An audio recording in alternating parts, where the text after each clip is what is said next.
Olá, galerinha, se liga, sétimo ano, que hoje nós vamos falar sobre temperaturas cromáticas, cores quentes. O que é uma temperatura cromática? Temperatura a gente já sabe, né? Quando a gente mede a temperatura, se está com febre ou não, se a gente mede a temperatura da água da banheira do bebê, a gente quer saber aqui o nível de quente ou frio elas estão, né? A gente pode medir isso nas cores? Bem, assim, dessa maneira, não. Mas a gente pode ter a sensação. Então, pausa para o vento safado que carrega minha folha. Vamos lá. Então, a gente está falando. A gente começou a estudar algumas atividades que a FAIGA fez uns estudos, né, em seus livros e tal, sobre a cor. Então, a gente viu algumas coisas e hoje a gente vai falar sobre as temperaturas cromáticas. Aqui você tem um círculo cromático, ele somente de cores frias e cores quentes, e você tem aqui uma divisão. Você vai ver que vai do amarelo até o vermelho. As cores quentes, na verdade, são amarelo, laranja e vermelho. Mas você tem algumas divisões, algumas subdivisões entre elas que são consideradas quentes também. E as cores frias, você tem aqui do verde até o violeta.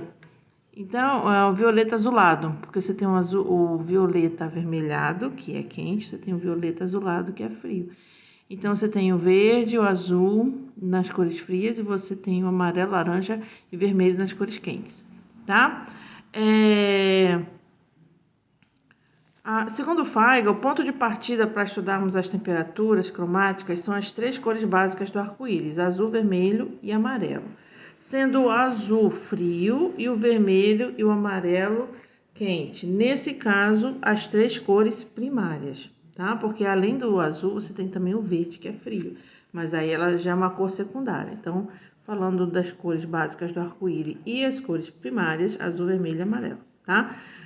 Sendo o azul uma cor fria e o vermelho e amarelo cores quentes. Essa técnica de pensar nas temperaturas cromáticas o artista utiliza quando ele quer enfatizar o ambiente ou sentimento, como você pode observar no quadro abaixo. Na atividade passada, a gente viu uns quadros de Picasso que tem a fase rosa e a fase azul, certo? Na fase azul, era um momento em que ele estava profundamente triste, aonde as suas imagens, né, que ele colocava, eram pessoas assim à margem da sociedade, eram mendigos, eram artistas de circo, que eram muito pobres, eram pessoas muito tristes. Então era assim um clima pesado. Então ele usou o azul para intensificar esse clima frio, não de frio da temperatura, mas de frio da solidão, da tristeza. Então o artista pode não só enfatizar a questão da temperatura ambiente, como também essa temperatura de sentimento. Aqui eu coloquei um exemplo, que é esse quadro de Henri Matisse. Ele é predominante vermelho. O papel de parede aqui é completamente vermelho. A razão disso é que ele queria deixar a cena mais quentinha, no sentido de ser aconchegante. Como você vai visitar a casa da sua avó, a casa de alguém que você se sente super à vontade, aquela casa é aconchegante, não quer dizer que a casa é vermelha para ser aconchegante. Pode ser de qualquer cor, mas se você se sentir bem, você vai sentir aquela casa num aconchego para você. Então aqui o quadro ele foi feito dessa maneira, para você ter esse aconchego. É uma sala de jantar, tem uma mulher aqui colocando a mesa, então dá aquele aconchego na questão da cor quente. É um ambiente quentinho, tá certo? Então serviu um propósito. Então quando você vai fazer uma representação, digamos, você vai fazer fogueira de São João. Na fogueira de São João, a fogueira propriamente dita, ela tem cores quentes. Você vai sempre utilizar o vermelho ou amarelo para fazer a representação da fogueira, certo? Isso faz com que o seu quadro também, ele fica, independente de ser essa cor predominante, ele fica mais quente, porque você está usando uma cor característica. Então, se você vai fazer dois ambientes, você tem um ambiente de praia e um ambiente de gelo, né? Boneco de gelo, neve e tudo mais. Aquele ambiente de gelo, você vai usar as cores frias, porque você quer reforçar. Então, mesmo que a pessoa esteja vestida, você vai fazer um boneco, uma criança brincando na neve, ela tá vestida lá com um casaquinho, touquinha.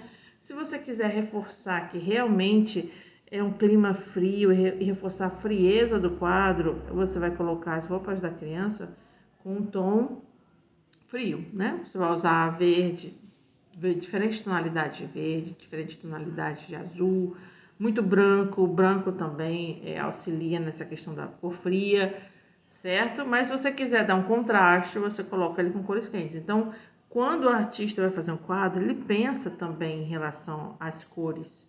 Aí você vai fazer um clima de praia. Se você quer reforçar o clima da praia, colocar alguém de biquíni, crianças brincando e tal, você quer reforçar realmente aquela questão quente, você vai botar a cor da roupa com essas cores, certo? Se você quiser um contraste, você bota cores frias. Mas se você quiser realmente reforçar que a temperatura do quadro fique alta, fica quente, você coloca as cores todas predominantemente quentes, tá certo? Então você usa não só para reforçar o ambiente, como reforçar também o sentimento.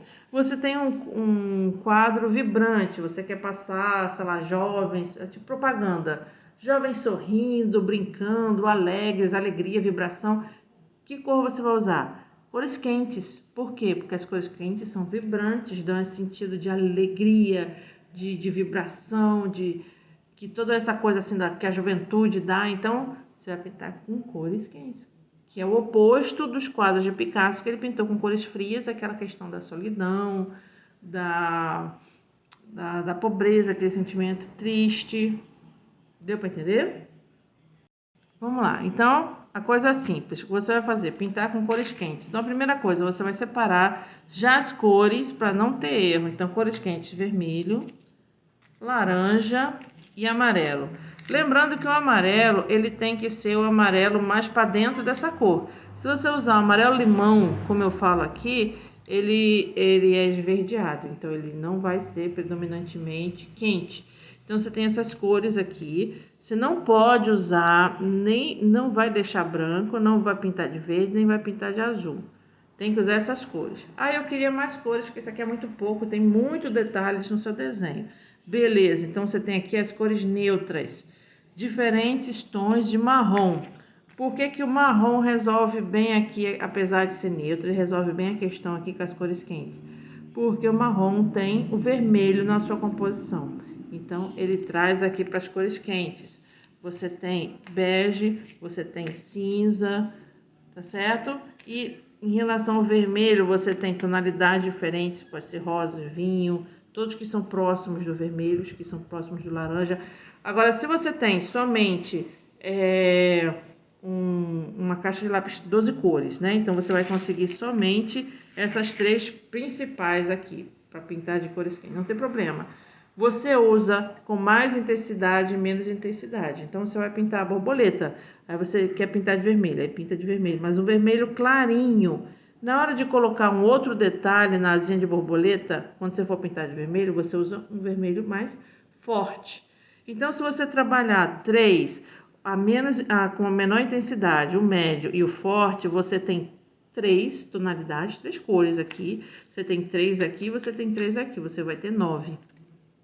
Tá certo? Então, você vai pintar isso aqui tudo utilizando as cores quentes, tá? Não faça nenhum detalhezinho em azul, em verde, deixar branquinho. Não, tem que ser totalmente cores quentes. Tá certo?